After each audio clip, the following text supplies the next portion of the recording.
Hey everyone, it's great to be with you all. I'm doing a walk around the block, so if you hear some external noises like children playing, dogs barking, or maybe even a baby crying, that one would be mine as I'm pushing her in the stroller around, enjoying this weather. But sadly, she can't be featured today, but if you want to see her on Sunday, you're more than welcome to, as she does make an appearance every now and then. Speaking of Sunday, I wanted to expand on that concept of overflow and also provide some practical examples to go with that. And if you recall, it was this concept of not being full of ourselves so we can be filled with God's presence. And it might have been different than what you were expecting when it comes to that idea of overflow. Yes, we want to experience God's presence to be poured into us. But first, we have to get rid of the junk, the hindrance, anything that is not of God, so that we can be full and overflow to the capacity so that others know our great God. And that's what I'm going to be focusing on right now. Let me read to you this verse here.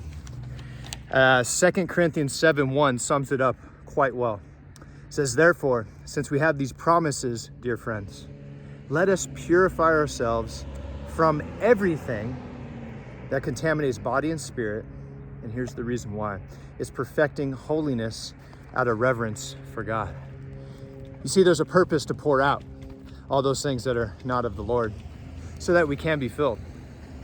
Now, a couple of examples came to mind, either ones I've experienced and or in recent conversations with people. One is this idea of loneliness. Loneliness is a real thing and it can strike at any time, it seems. And so we'd say, well, how do I pour out loneliness? Well, for one, just like any feelings that we're facing, and yes, these things that we're facing are real, we always give them to God first. It's easy to run to things to distract us or people to appease us, but we have to go to the Lord first. That's number one. Second, are there practical ways that we're trying to make sure that we are not feeling the degree of loneliness that we think?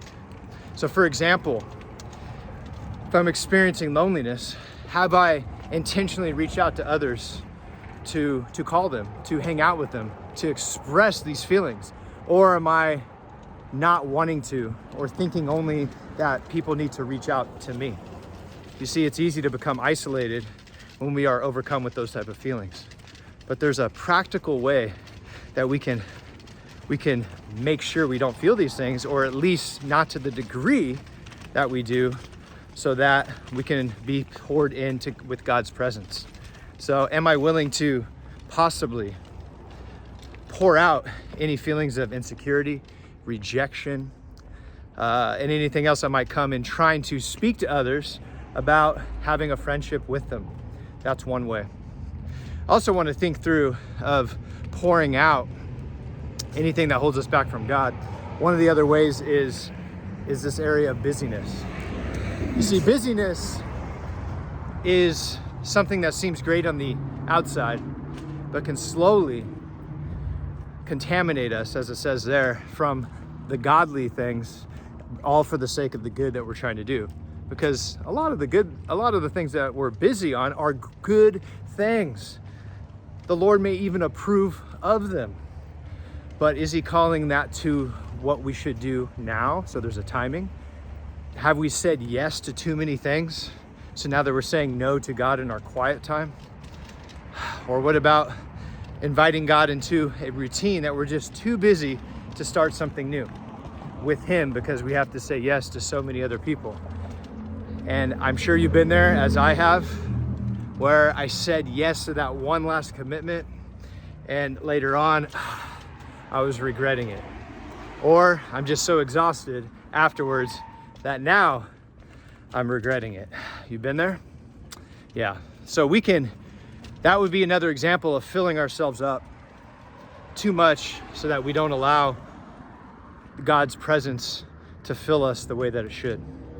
And so I wanted to end on those examples there for you, and also to let you know that we want to hear from you specifically regarding these videos, because we've been pouring into these videos for some time. And so we're going to be taking a break because we also want to have time to pour into other things. but also ask you, do you want these videos to continue? If you have been blessed by these videos, if you want us to keep making videos that go with the theme and our creative ways that we like to do, kind of like on Sunday when the guy with the beard appeared during the message. If you like those type of creative ventures, we would love to hear from you. You can email Pastor Linda at venice.church.org, or you could text me directly about the continuation of these videos after we take a short break. So please let us know, because this will help us with direction and areas of what we can pour into, because we also want to make sure that we're all filled with what God has for us. And if you're also a type that you want to join us or help edit these videos, again, email Pastor Linda at venice.church.org. All right, thank you all. I'm going to finish up this walk with the little one, and you have a blessed week.